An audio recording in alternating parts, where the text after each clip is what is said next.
कोई पूछ जरा हमसे जन्नत कैसी होगी, कोई पूछ जरा हमसे जन्नत कैसी होगी, दावे से कह सकता तेरे दर जैसी होगी, जीते जी स्वर्ग मिला मरने पर क्या मांगे, जब बिन बोले मिलता तो बोल के क्या मांगे, धन दौलत क्या मांगे, मुस्कान जो दी तुमने हमें गुरु भक्ति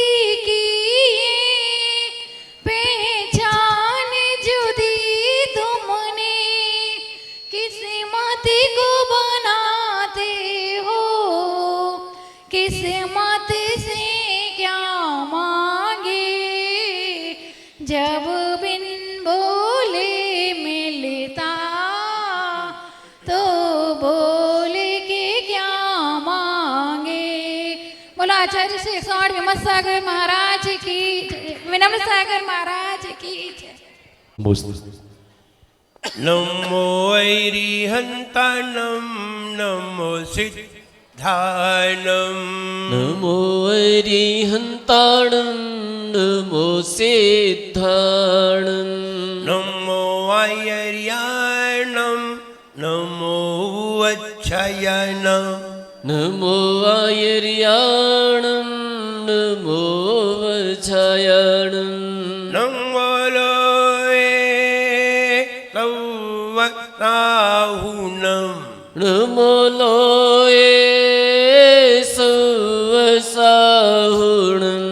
बोले एक जरा श्री पार्श्वनाथ भगवान की जय एक जरा श्री महावीर भगवान की जय परम पूज्य आचार्य गुरुवर श्री विराट सागर जी गुरुदेव की जय अहिंसामयी जैन धर्म की जय। बोले परम पूज्य उच्चारणाचार्य भगवान गुरुवर श्री विनम्र सागर जी गुरुदेव की।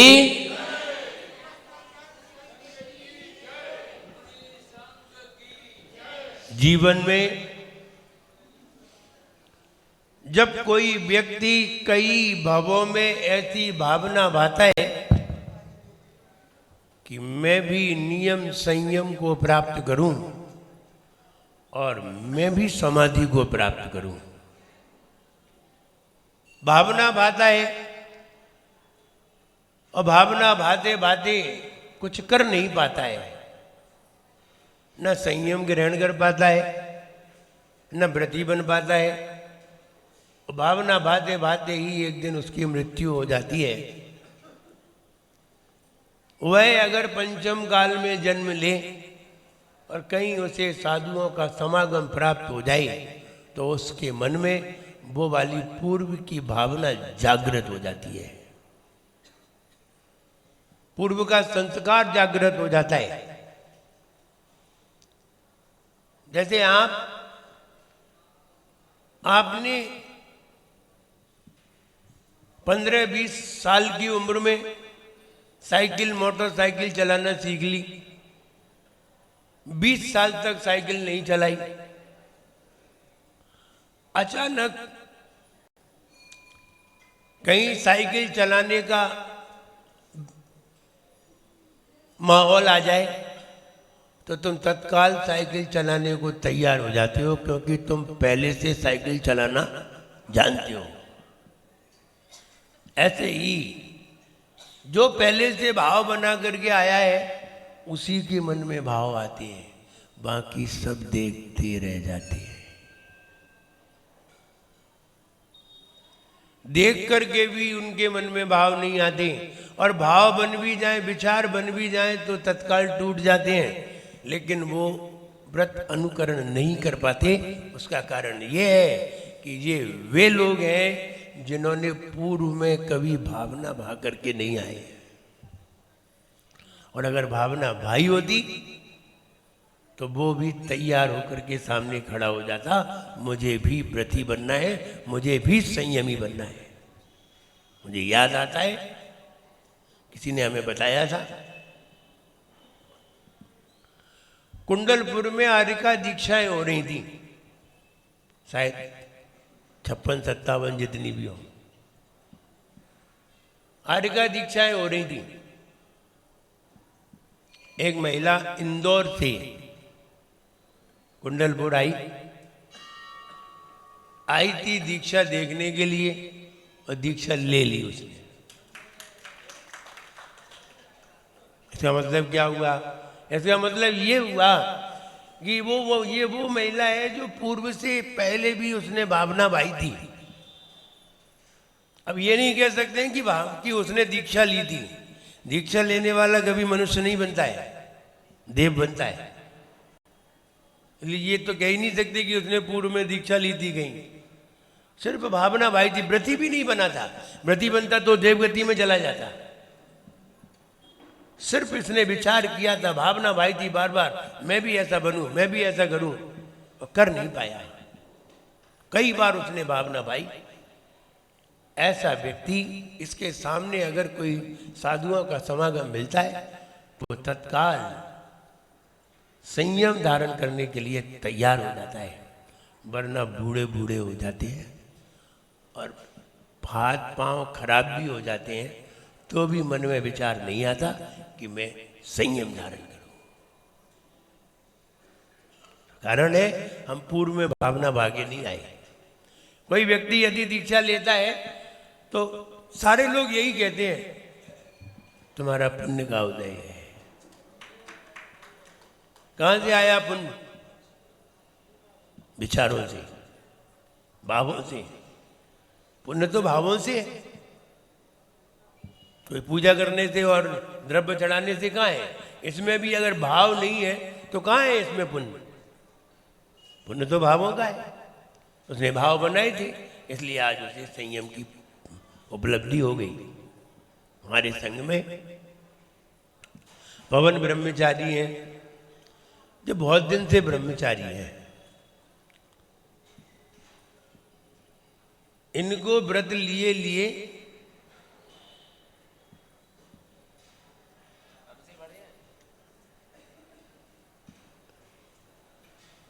इनको व्रत लिए लिए 20 साल तो हो गए।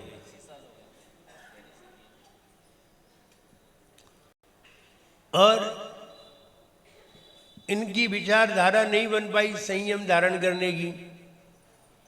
कहते रहे घर वाले मना करते हैं, तो हमने कहा जिन्हें संयम लेना होता है वो घर वालों को नहीं देखते हैं, और जो घर वालों को देखते हैं वे दीक्षा ग्रहण नहीं करते।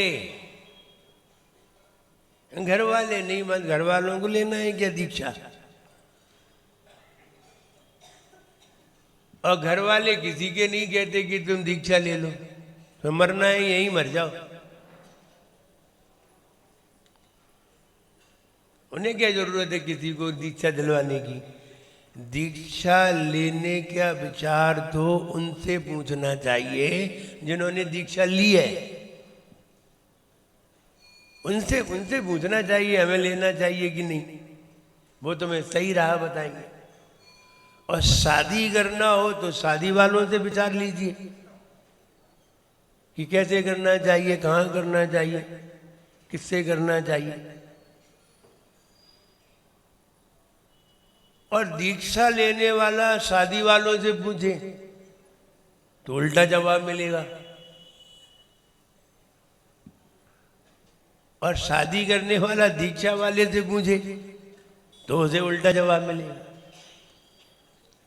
तो उनकी समझ में आ गई कि अब दीक्षा लेना चाहिए, और उन्होंने कई बार सबके सामने भी निवेदन किया और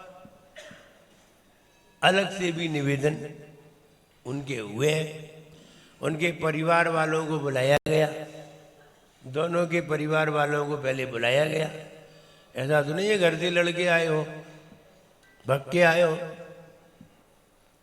उनके परिवार वालों ने अनुमति दे दी, तब हमने विचार किया है, ऐसे ही नहीं।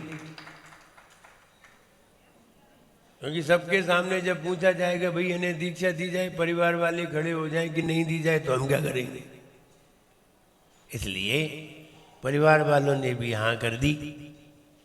अब इनकी दीक्षा होना तय है और क्षेत्रपाल में दीक्षा होगी। 26 नवंबर को दीक्षा होगी इनकी।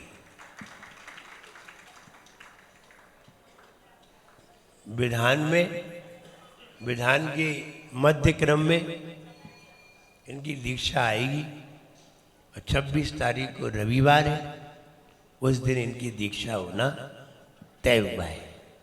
अब यहाँ से ये श्रेयांश गिरी जाएंगे 5 तारीख को अभी, और 5 तारीख को जा कर के आज्ञा लेकर के आएंगे, अनुमति लेकर के आएंगे, आशीर्वाद लेकर के आएंगे। पहली गोद भराई वहीं होगी, उसके बाद यहाँ होगी। इसलिए जो लोग श्रेयांश गिरी जाने का मन रखते हैं वो अपना मन रखें और 5 तारीख को इन्हीं के साथ वहाँ जाएं, आचार्य श्री के दर्शन करें। बढ़िया क्षेत्र है, सबसे प्राचीन क्षेत्र, जहाँ तुम्हें सब ओरिजिनलिटी मिलेगी।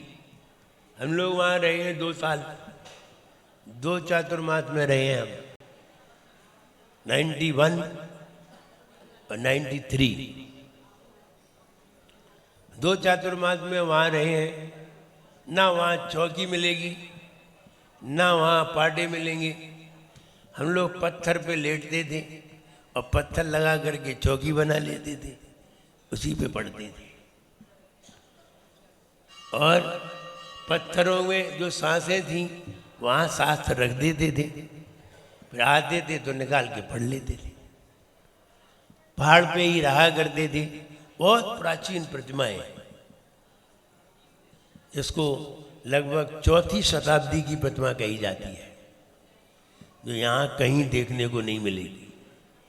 4थी शताब्दी की प्रतिमा, चतुर्थकालीन नहीं, 4थी शताब्दी की, सन 400-500 के करीब वो प्रतिमा वहाँ है।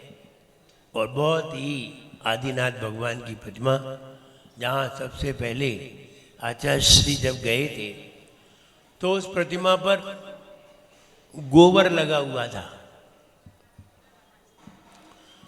और कुल्हाड़ी घिसने के चिन्ह बने हुए थे।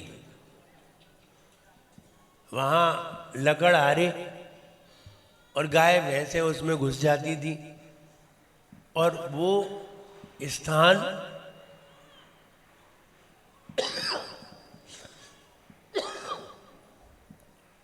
मंत्र सिद्ध करने का स्थान था, ऐसा वैसा नहीं था। उस प्रतिमा को कोई देखने वाला नहीं था। उसका नाम था सीरा पहाड़। इसका मतलब था वहां मधुमक्खी के छत्ते बहुत लगे थे, तो सीरा टपकता रहता था। और पहाड़ था तो उसका नाम पड़ा सीरा पहाड़। पत्थर ही पत्थर है, 5 या 7 जनालय ऊपर है और नीचे 24 ही है और नीचे जनालय है, मानस्तंभ है, संत निवास है। अब बन गया। जब हम 1991 में गए थे तब वहाँ कुछ भी नहीं था, सिर्फ नगर पालिका की टीन की गुमठी में चातुर्मास किया था आचार्य श्री ने। 5 पिच्छी थी, नगर पालिका की 2 गुमठी लगा दी थी, उसी में ही चातुर्मास हुआ। रोज बिच्छू निकल आते थे। बिच्छू सांप तो वहाँ निकलते ही रहते। तो ऐसा वो, उसका नाम फिर आचार्य श्री ने श्रेयांश गिरी रख दिया। अब वह बहुत अच्छा क्षेत्र बन गया है, तालाब के किनारे है, सामने तालाब है, खिले हुए कमल है और सिंगाड़े लगे होंगे अभी, कमल खिले रहते थे और सिंगाड़े खूब लाते थे। वहीं से ही हम लोगों ने सिंगाड़े का त्याग किया था, पूरे संघ ने। हमारे संघ में कोई भी सिंगाड़े नहीं खाता, कोई भी, सबसे पहले त्याग करा देते। कारण ये था कि सिंघाड़ा जब उसमें उत्पन्न हो रहा था तो उसमें वो दवाई डालती थी कीड़ों को मारने की तालाब में। फिर उसमें से सिंगाड़े निकालते हुए देखे सब सामने ही। पहले खाते थे वहाँ, लेते थे सिंगाड़े, फिर वो देखे वहाँ। फिर वो सिंगाड़े वाला एक दिन बहुत सारे सिंगाड़े डलिया भर के लेकर के आया। जैसे महाराज के दर्शन करने आते हैं तो वो डलिया भर के लेके आया, उसने महाराज के सामने चढ़ा दिया, आचार्य श्री के सामने। अब सब लोग बैठे थे तो पूछा, ये तुम लोग सिंगाड़े निकालते हो, ये दवाई डालते हो, क्या डालते हो, कैसे करते हो? तो वो रोने लगा। आचार्य श्री ने कहा, रोते क्यों? बोले महाराज बहुत ही हिंसा का कार्य है। बोले कैसे? बोले दवाइयाँ डालनी पड़ती हैं, बहुत सारी मछली मरती हैं, जीव मरते हैं, छोटे छोटे जीव तो कितने मरते हैं पता नहीं है। पत्ते के नीचे बहुत सारे जीव हो जाते हैं और हमें उन्हें मारना पड़ता है, तब वे सिंगाड़े निकलते हैं। उसी दिन से पूरे संघ ने सिंगाड़े का त्याग किया, फिर सिंगाड़े नहीं लिए। आप लोग तो खाते होंगे, बहुत सारे लोग खाते होंगे, ऐसा नहीं है नहीं खाते हो। हम भी तो खाते थे, जब मालूम चला तब त्याग किया। तो अन्य लोग बहुत खाते हैं तो उसमें बहुत हिंसा होती है, इसलिए एक सिंगाड़े को निकालने के लिए मुझे लगता है हजारों जीवों की हिंसा करनी पड़ती है, तब एक सिंगाड़ा निकल के आता है। ये पत्ते के नीचे होते हैं, बड़े बड़े पत्ते होते हैं, उनके नीचे होते हैं। तो हमने उन्हें वहाँ देखा, पूछा, इसलिए सारे संघ ने इसको त्याग किया है। और पूरे संघ का त्याग है, केवल अपने ही संघ का नहीं, अपने संघ में जितने भी उपसंघ हैं सबका त्याग। तो वहाँ श्रेयांश गिरी ये सभी लोग जाएंगे और जाकर के आज्ञा, अनुमति, आशीर्वाद लेकर के आएंगे। आप सब लोग वहाँ जा सकते हैं क्योंकि वहाँ भी एक बस जा रही है। तो इनकी दीक्षा 26 तारीख को तय की गई है, ये बात सबको पता रहे। और 26 तारीख को मैदान के बीच में ही इनकी दीक्षा होगी। अब अपनी जिज्ञासा रखिए और उसी समय पीछी परिवर्तन भी होगा। जिन जिन को पीछी चाहिए वो बिल्कुल तैयार रहे। नई चाहिए तो नई मिल सकती है और पुरानी चाहिए तो पुरानी मिल सकती है। किसी ने ये पूछा है अन्यथा अनुपत्ति, इसका मतलब ये है अन्यथा, अन्यथा माने गलत, अन्यथा माने गलत, अन माने नहीं, उपपत्ति माने उत्पन्न होना, जिसके उत्पन्न होने में कोई गलती नहीं है उसके हेतु आदि मानने से कोई लाभ नहीं है। और जिसकी उत्पत्ति हेतु में गलतियां ही गलतियां हैं उसके हेतु मानने से कोई लाभ नहीं है। ये वाली बात इसमें दर्शाई है बात केसरी में। अन्यथा अन उपपत्ति, अन्यथा माने गलत, अन माने नहीं, उपपत्ति माने उत्पन्न होना। जिसकी उत्पत्ति में कोई गलती नहीं है उसे मानने में कोई विरोध नहीं होना चाहिए। ये बात इसमें दर्शाई है। जिज्ञासा अपनी रखिए।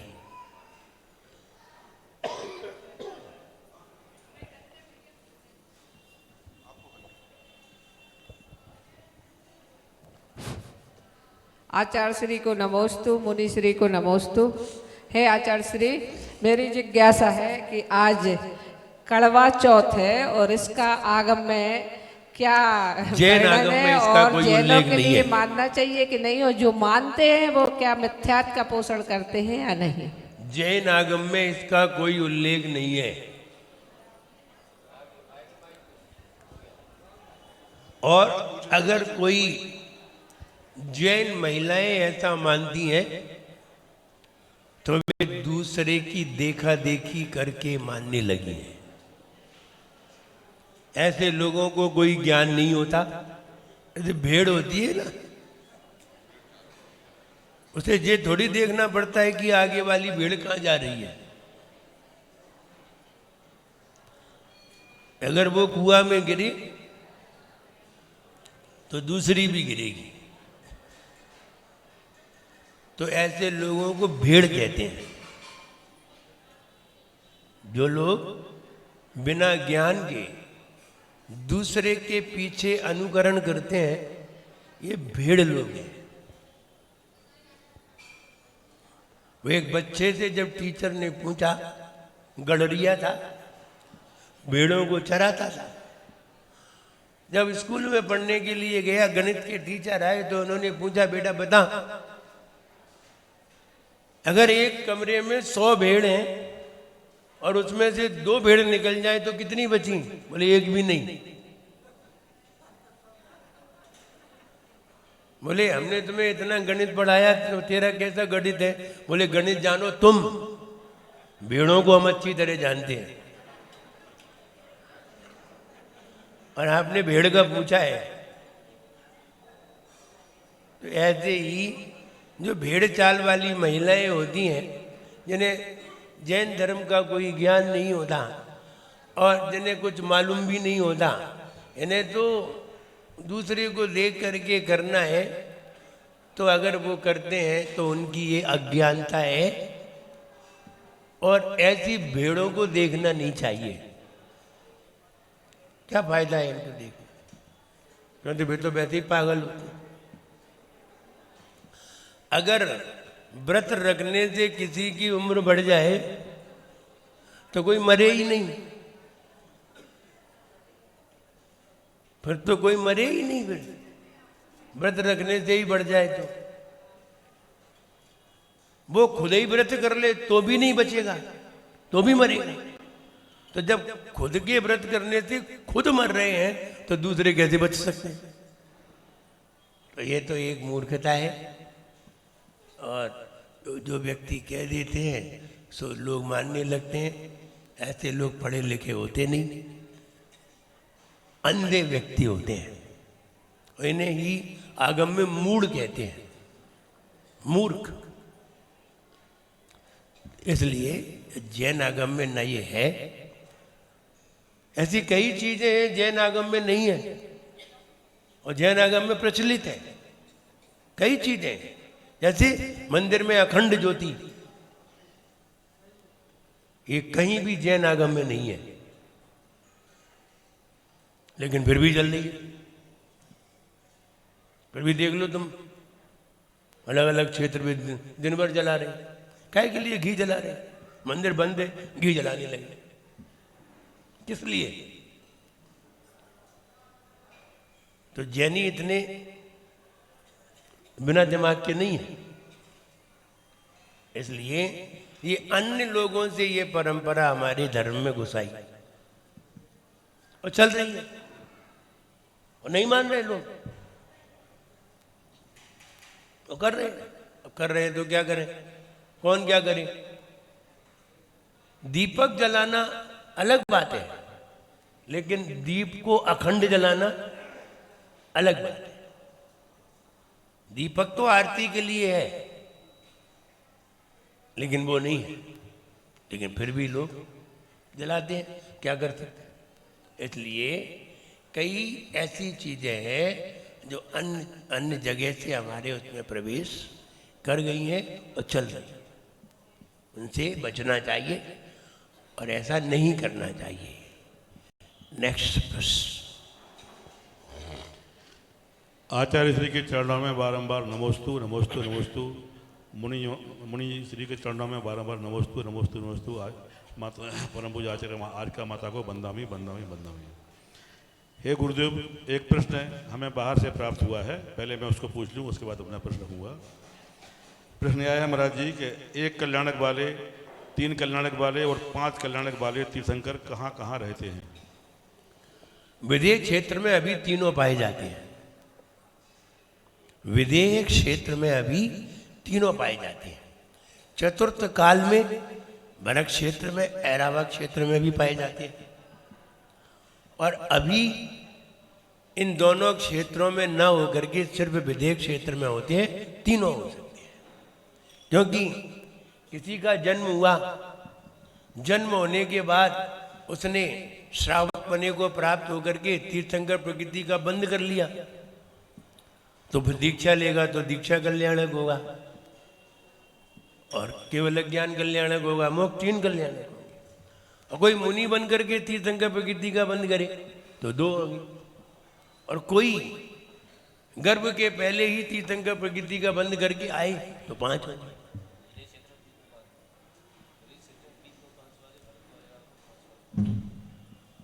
तो विदेह क्षेत्र में ये तीनों प्रकार के हो सकते हैं, अभी हैं। आचार्य श्री, मेरा स्वयं का प्रश्न ये है कि अभी जैसे आपने ही बताया कि मनुष्य पर्याय में लोग व्रतों को धारण करते हैं, संयम धारण करते हैं, नियम धारण करते हैं, तो वो निश्चित रूप से देवगति को प्राप्त करते हैं।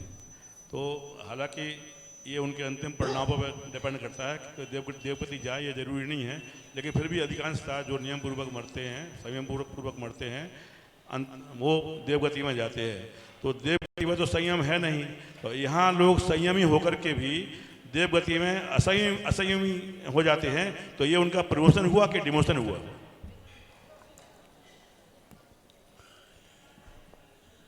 प्रमोशन और डिमोशन ये भावों से हुआ करता है, और देवगति जाना कोई हमारे विचारों का डिमोशन नहीं है। देवगति जाना हमारी पर्याय की कंडीशन है। कोई मुनि देवगति में जाना नहीं चाहता, लेकिन उसका पुण्य इतना होता है कि देवगति में जाना पड़ता है। वो जाना थोड़ी चाहता है। अब आप कहो कि पुण्य नहीं हो तो क्या हो, तो फिर मुनि कैसे होगा? व्रती होगा तो पुण्य होगा, क्योंकि पानी छान करके ग्रहण करेगा, हिंसा नहीं करेगा, झूठ नहीं बोलेगा, परिग्रह नहीं रखेगा, तो पुण्य होगा। पुण्य होगा तो जाएगा कहाँ? मोक्ष अभी पहुंचेगा नहीं, क्योंकि सारे कर्म समाप्त हुए नहीं है। तो देवगति जाना पड़ता है, मजबूरी है। नरक गति जा नहीं सकते, पाप है नहीं। त्रियंच में जा नहीं सकते, क्योंकि उतना पाप है नहीं। मनुष्य में जा नहीं सकते, क्योंकि सम्यक दृष्टि है, व्रती है। व्रती मनुष्य में नहीं जाता। अब देवगति रह गई तो जाना पड़ता है, और वहां से जल्दी से आकर मनुष्य बन के मोक्ष निकल जाते हैं। इसलिए वहां जाना पड़ता है, तो वह डिमोशन वाली कंडीशन नहीं है, जाना पड़ता है।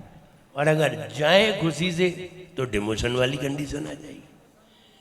तो इसलिए जाना पड़ता है, ऐसा नियम है। और कहाँ जाएंगे? मोक्ष जा नहीं सकते, 3 गति में भेजना नहीं है, एक ही गति बची। इसलिए ये मजबूरी है। जब तक मोक्ष नहीं हुआ है तब तक देवगति ही जाना पड़ेगा, और कहीं नहीं जा सकते।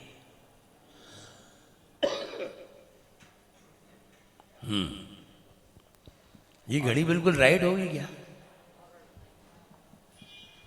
ऐसा ही लगता है। आचार्य श्री को नमोस्तु, मुनि संघ को नमोस्तु।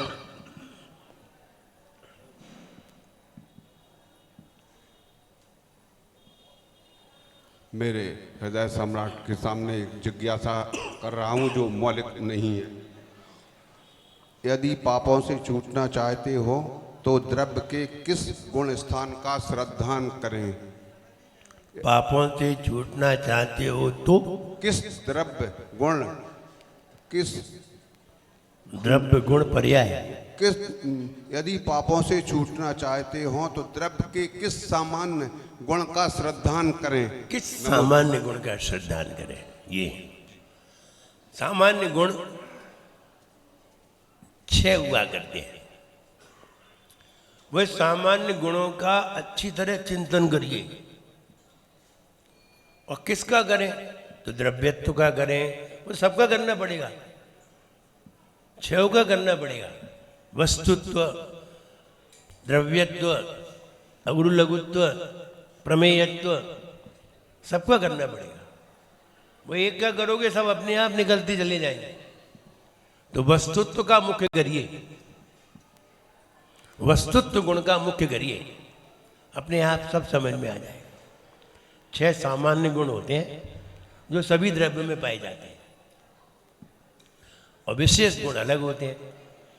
तो सामान्य गुण का चिंतन जरूर करिए, वरना आप वस्तु की व्यवस्था को समझ नहीं पाएंगे, और तभी श्रद्धान बनेगा और तभी सम्यक्त बनेगा। इसलिए चिंतन अवश्य करिए द्रव्य का और द्रव्य के सामान्य गुणों का।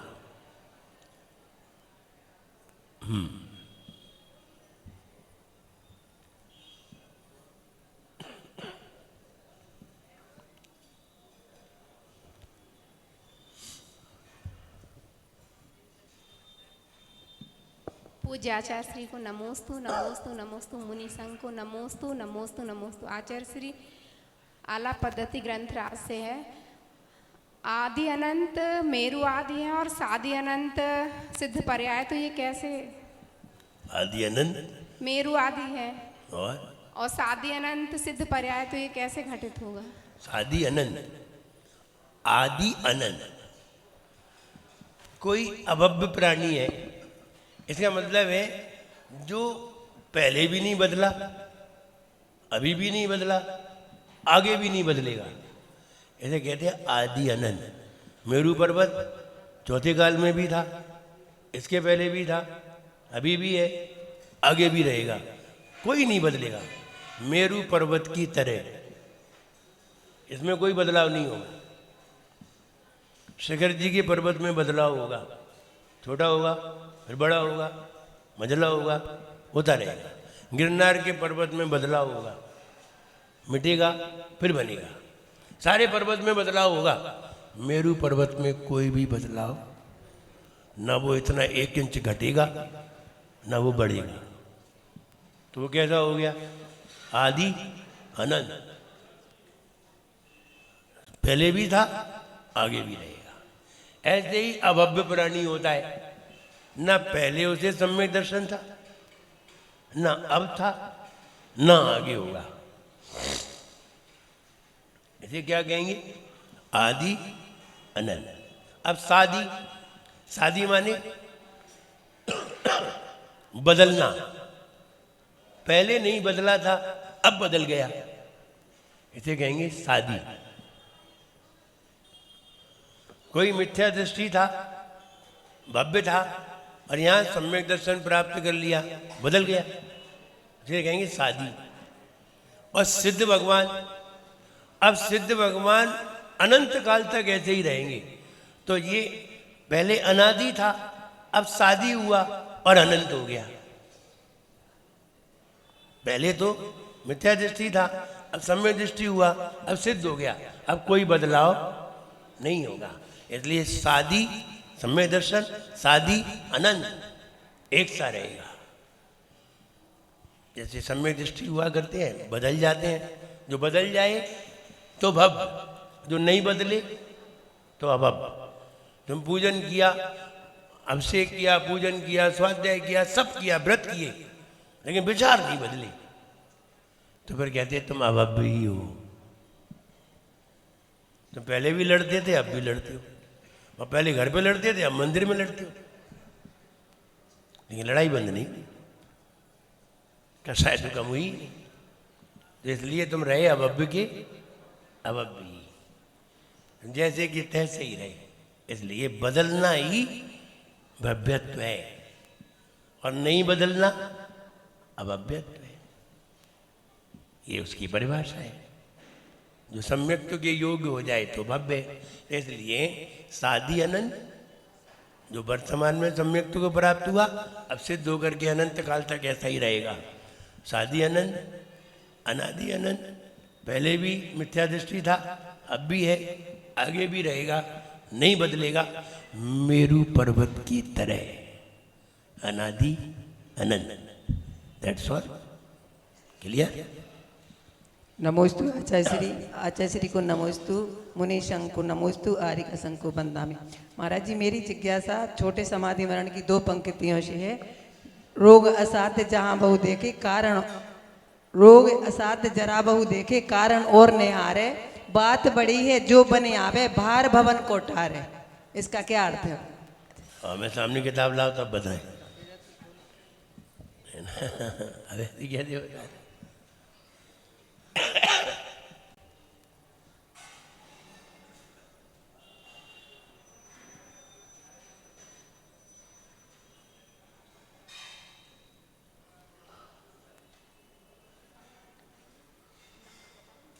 कौन समाधि भावना, समाधि मरण में रोग असाध्य, जरा बुढ़ापा। असाध्य रोग उसे कहते हैं जिसमें मरण हो जाए, उसी रोग में ही मरण हो। जैसे टीबी हो गई, कैंसर हो गया, मरण असाध्य। जिसको ठीक होना संभव नहीं है, असाध्य रोग। असाध्य जरा बुढ़ापा, बहु देखे, बहुत देखे, कारण और निहारे। उनके कारण जानो क्यों हुए। बात बड़ी है जो बनी आवे भार भवन को टारी। बात बड़ी है जो बनी आवे, बात बड़ी है जो बनी आवे भार भवन को टारी। यानी इसका मतलब ये है कि तुम अपने भार को, भवन माने तीनों भवन है, इसको टालना चाहिए, नष्ट करना चाहिए। जितने तुम पे बने, देखो बात बड़ी है, अब बड़ी तो माने बड़ी है। तो इसलिए यानी तुमसे जितना हो सके इसे टारो, जो बुढ़ापा तुम्हें ना आए, बुढ़ापा महसूस ना हो, असाध्य रोग ना हो, जितना बन पड़े करिए, करना चाहिए। बस समय हो गया। हाँ करो, जल्दी करो। बोलो माइक लो, माइक। आचार्य जी को नमस्तु, समस्त मुनि राजों को नमस्तु। महाराज जी, प्रश्न ये है कि कृषि कार्य में कीटनाशक दवाइयों का प्रयोग किया जाता है, कि कृषि कार्य में कीटनाशक दवाइयों का प्रयोग किया जा रहा है। कीटनाशक जी, उसमें अब प्रश्न ये है कि किसान को कितना दोष लगेगा। और मैंने सहकारी बैंक में कर्ज दिया तो किसानों ने करोड़ों की खाद खरीदी होगी, कीटनाशक दवाइयाँ, तो मुझे कितना दोष लगेगा? देखो, आप बैंक के कर्मचारी हैं, आपका इसके दोष से संबंध नहीं है। दोष का संबंध तो उनसे है, किसानों का है। आप तो कर्मचारी हैं। आप कोई इसमें बुला बुला के नहीं कह रहे बेटा तुम ये वाला लोन ले जाओ, ये वाला काम करना, ऐसा तो कह नहीं रहे।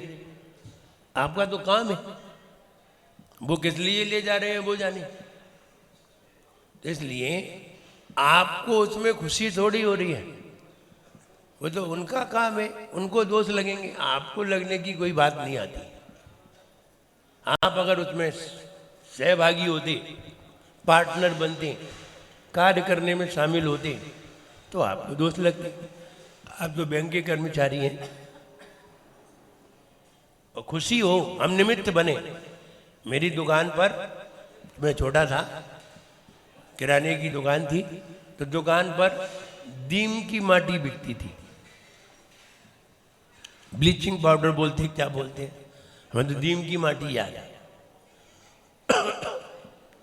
दीमक आदि इससे मर जाती है और खेतों में डाली जाती है। तो किसान लोग आते थे, ले जाते थे। 12 रुपए की बोरी आती थी और 12 रुपए की बोरी 50 किलो की आती थी और 2-2 रुपए किलो ले जाते थे वो, और 12 रुपए की बोरी। 54 किलो नहीं मिलती, 54 किलो की नहीं होती थी, और कोई 1.5 रुपए किलो, कोई 2 रुपए किलो ले जाते थे। इनकम काफी होती थी।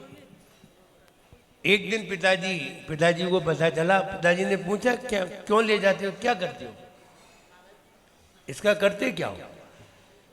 तो उसने कहा कि खेतों में डालते हैं, जो दीमक पड़ जाती है, जीव पड़ जाते हैं, वो मर जाते हैं। पिताजी तो धर्मात्मा व्यक्ति, पूजन स्वाध्याय करने वाले, सिद्धांत को समझने वाले, उन्होंने बोरी की बोरी उठा के बाहर फेंकवा दी। ये नहीं सोचा कि ये वाली बिक जाए उसके बाद नहीं मंगाएंगे, नहीं, बोरी ही बाहर फेंकवा दी पूरी, दोबारा नहीं आई। तो वो जो सिद्धांत के जानकार होते हैं वो समझते हैं कि हम इसमें निमित्त बन रहे हैं और हम इसे दे रहे हैं तो हम खुशी मना रहे हैं इनकम के कारण, इसलिए ऐसा व्यापार नहीं करना चाहिए। आपका कोई व्यापार नहीं है, आपकी सर्विस है, इसलिए कोई बात ही नहीं है। नमोस्तु महाराज जी। मंदिर में 3 परिक्रमा तो लगाते हैं, 108 परिक्रमा लगा सकते हैं माला गिनते वक्त? मंदिर में 3 परिक्रमा लगाने का नियम आया है।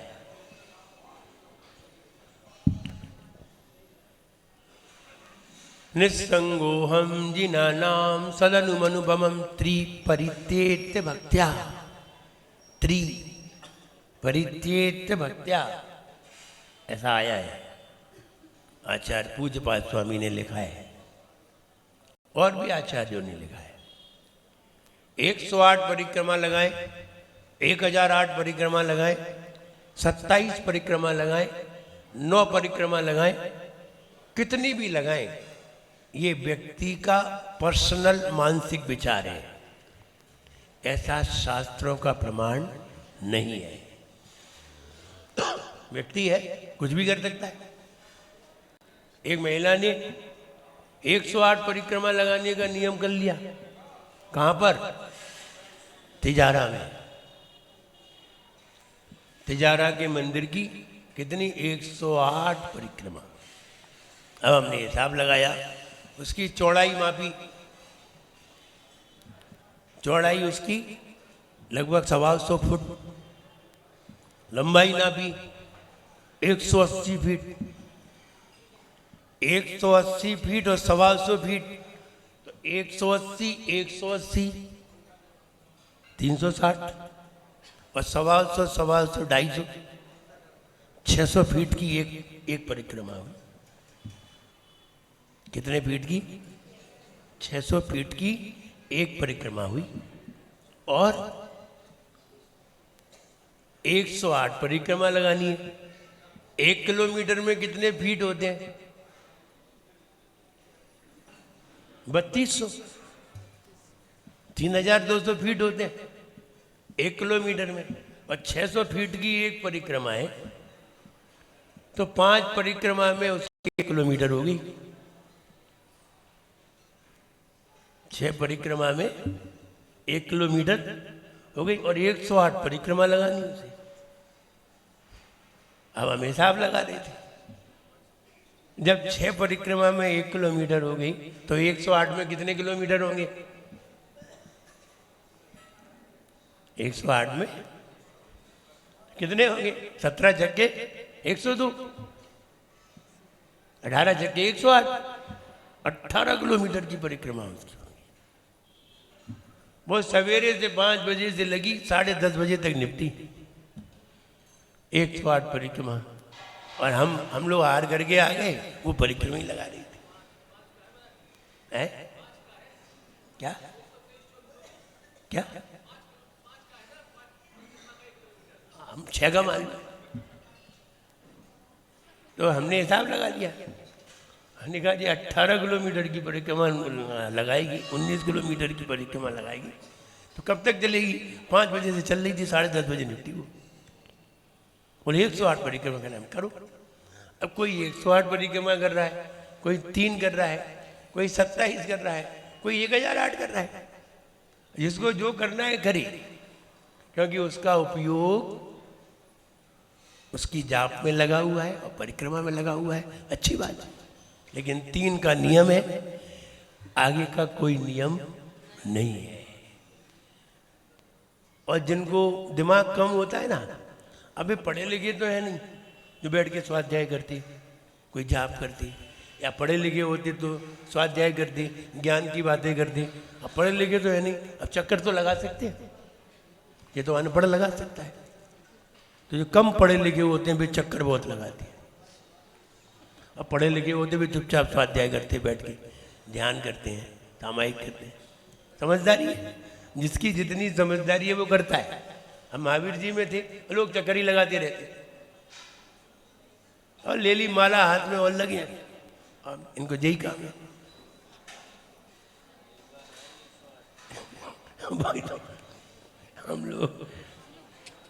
हम लोग शिखर जी की वंदना करने गए।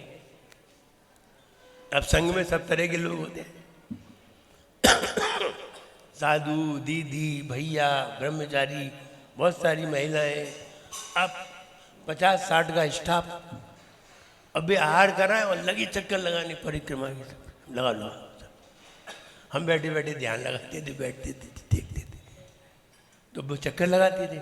कहीं कहीं विमलनाथ भगवान की, कहीं शांतिनाथ भगवान की। पार्श्वनाथ भगवान का नंबर आया तो उन्होंने 1008 लगा दी। तो हमने तुम्हें 108 लगा लेते। अरे बोले रात हो जाती तो हमने ठीक है 1000, अब तुम कल लगा लेना। तो जिसको जो करना है करिए, इसमें कोई दोष नहीं है। 3 परिक्रमा का नियम है, सम्यक दर्शन, सम्यक ज्ञान, सम्यक चारित्र। इन तीनों की हमें प्राप्ति हो, इसलिए 3 परिक्रमा लगाते हैं। अब 108 काय के लिए लगाते हैं, 108 पापों का क्षय हो। 1008 काय के लिए लगाते हैं कि हमें तीर्थंकर प्रकृति का बंध हो। और 27 काय के लिए लगाते हैं, ये भगवान ही जाने, इसकी बारे में हमें मालूम है। इसलिए 3 का नियम है, शेष का नियम नहीं है। जय बोलिए महावीर भगवान की। जावाणी के ज्ञान से सूझे लोकालोक, सोवाणी मस्तक चढ़ो सदा देत हूँ धोख। हे जिन वाणी भारती तोय जपो दिन रैन, जो तेरो शरणा गहे ते पावे सुख चैन।